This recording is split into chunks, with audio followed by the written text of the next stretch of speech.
you meet a drug addict, don't try to fix him. He is who he is. If he's a crackhead, don't try to fix him. He is who he is. If he's a womanizer, don't try to fix him. He is who he is. Why? Because most coaches will want to tell you what you want to hear. But the truth is that most people rarely change. Most drug addicts rarely change for their children. Most people rarely change for their health. Most people rarely change to save a marriage, to save a relationship. What makes you think they're going to change for you? People rarely, if ever, do things just once. They're always repeating the behavior they've learned to do, for the most part, right? And this is the thing. The fear of them losing you will never make a guy change. And when I say make a guy change, this is what I mean. I mean making a guy change in terms of his values, right? He values going out, and you want him to value being happy and being at home with his girlfriend. And he values being on the streets, hanging out with his boys, partying. You can't change that. He values smoking crack, or he values smoking weed or smoking cigarettes. And you don't like that. You want him to change, or else you'll leave. He's not going to change for that. He values cheating on you. He's a big cheater, and you want him to change. He can't change that. He values hitting you or calling you names and saying that he's going to change and then doing it again. Some people, those parts are what I call, or what most people will call, character flaws, where there is some part to their personality, something went wrong when they were growing up, and it's such an ingrained part of their personality that they cannot change it. Think about it when you were a kid and your parents tried to change you.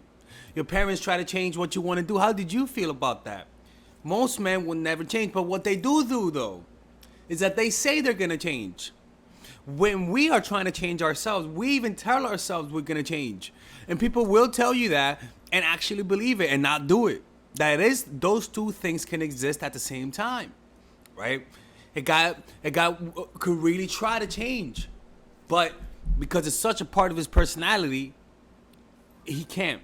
And so what ends up happening is that you end up losing your time, wasting your time, right? Because countless of stories, the biggest mistakes that women do with men is trying to change them. That's the biggest mistake. And the reason why you're trying to change them is because you're settling. You feel you cannot do any better. You're feeling desperate, and you want something to work out as soon as possible. And so rather than find somebody who's ready for you, you try to change this guy. And this guy tends to be either one, manipulative, and they try to tell you that they're going to change, kick the can down the road and not change and waste your time. Or two, these guys tend to be not be assertive. They tend to not like confrontation and tell you they're going to change in order to avoid confrontation, but he'll waste your time. The point is that if you meet a guy who, however he is right now, don't try to change him, because you're wasting your time out. Now, let me tell you what does change a guy, because there are some things that definitely does change a guy, and you might not like it. But before that, ladies and gentlemen, I want you guys to check out my Patreon right here, where if you guys want to become part of my Patreon, you can ask questions for $25 a month. You can ask any question, and I'll make a video about it. Or for $5 a month, you guys can become members, and you guys watch videos there that I don't post on YouTube. So it's like almost like a different YouTube channel. And I want you guys to check out my course, Natural Chemistry, which is a course that I made for single women. For women in relationships. If you want to strengthen your relationship, save your relationship, this course will help you not fuck it up, okay? I'm not kidding with you. This is pretty much for people who just fuck up with their relationships for the most part. And the next one is the Psychological Game of Attraction, which is a course for single women, which will teach you all of the strategies you need to know to go from being friends, to go from being regular friends or just dating to being in a relationship. This course will teach you how to not fuck up the first few months of the relationship. Check it out, and there's like a 30-day money back guarantee. Okay, so what makes a guy change? Everything but you. Everything but you will make a guy change. So that means another woman can make a guy change. I've dated women whom I was cold with them, whom I didn't even want them to sleep over. But if they would ask another woman how he is with her, she would say, "Oh, Delexis, oh man, he's always texting me. He's always asking me to sleep over." And my girl was, and the other girl would say, "He doesn't do the same shit with me. You're talking about somebody completely different." We are talking about somebody completely different because with you, I'm different. You see, with some guys, with some women, a guy will change. Why? Because he likes her enough. He likes her enough, or he kind of is. There's something about her that we can't explain. But the point is, and this happens to you too, with some people, we're willing to change. And this is why I tell you is that his resistance has nothing to do with your looks, has nothing to do with your value as a person. He's just resistant to you, and you have to accept it. Trying to change somebody will waste your time. And the next thing that will change a man is life. He either feels like he's getting older and he wants to settle down, or maybe he had a near-death experience and it changes his values, or maybe he had a kid, or maybe something in his brain changed and all of a sudden he values having a kid. He values you all of a sudden. But these things are so random, right?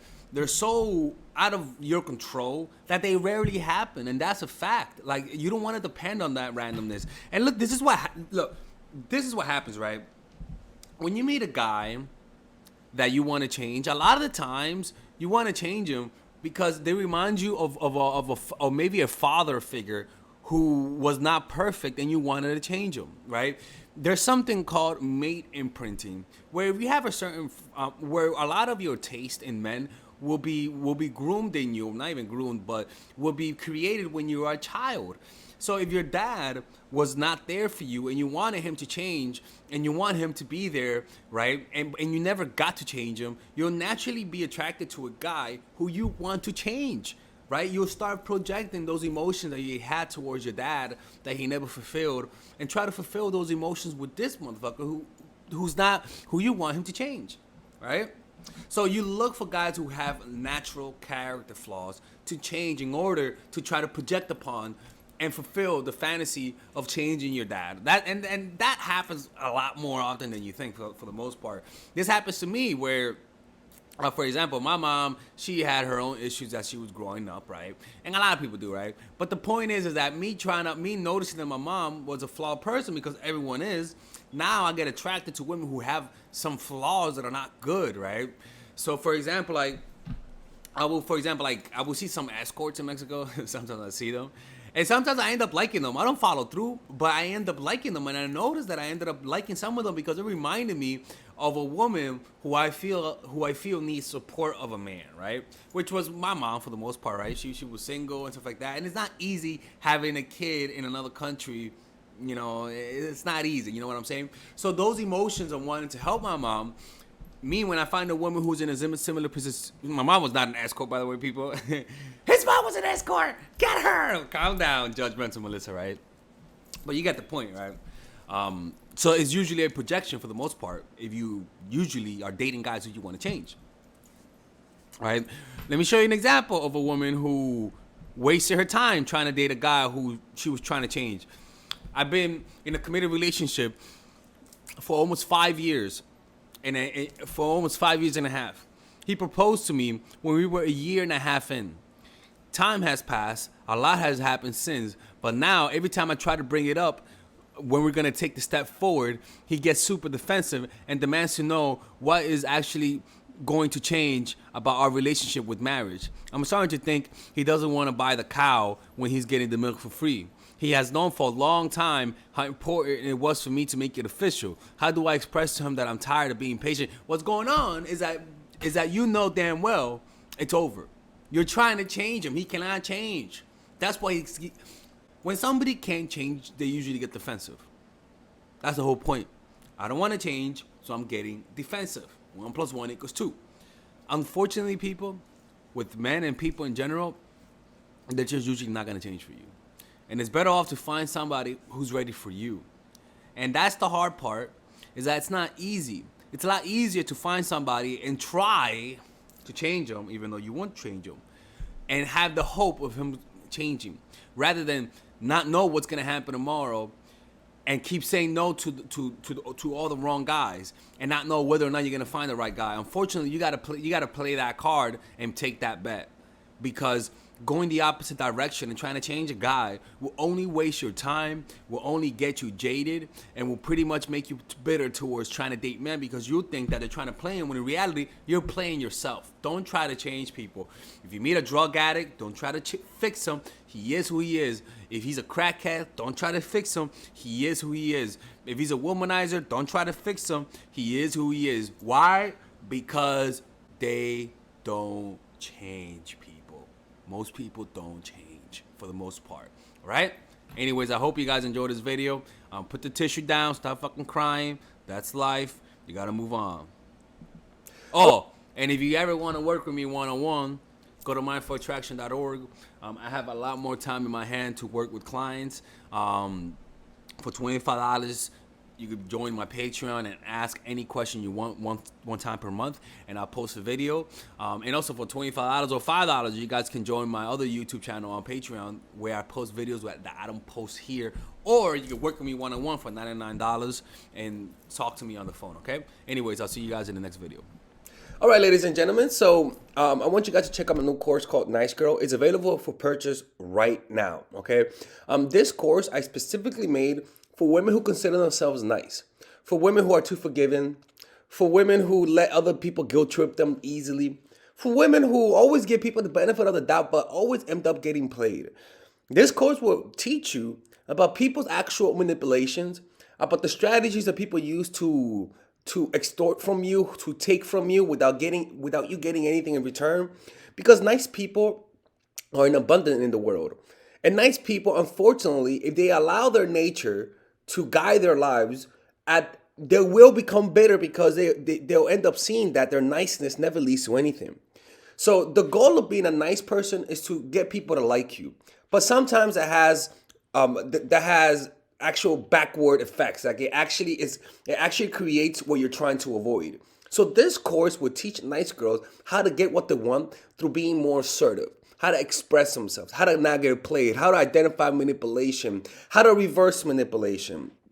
So if you're somebody who's always had that consistently in their lives, who are always people pleaser, who are always being passive aggressive, this course will teach you how to communicate all of those things that you want to communicate with people without getting played, okay? I'll teach you how to be more assertive. I'll teach you how to identify disrespect, because when you're a nice person, you have a hard time understanding when people are being disrespectful, because you're seeing the world through insecurity. You want to be liked, and so when somebody doesn't like you, you sort of twist it around in a weird way. So I show you how to see disrespect. I show you how to stand up for yourself. I show you how to deter aggressors. I show you how to avoid sending signs of weakness, and how to send signs of strength, right? And I even show you a meditation on how to become more assertive. Check it out. It's a course that it's not a super long course, because I made it that length for a reason. I don't want to overburden you with too much information. This is just straight to the point. If you watch this course, you will get the results. This is not a 5-hour course, okay? This is like a 2.5-hour course. So I think it's 2 hours or something like that. And the reason why that is because it's straight to the point. Okay, so if you watch that course, do what the videos say, you will over time overcome your niceness. Okay, purchase it now. In the description down below, you'll see where it says purchase Nice Girl. It's only $99, and there's a 30-day money back guarantee. No questions asked. You'll get your money back. Okay, because if you don't get it back, I'm closing the channel. That's for sure. All right, so I'll see you guys inside, and I hope you guys enjoy that course.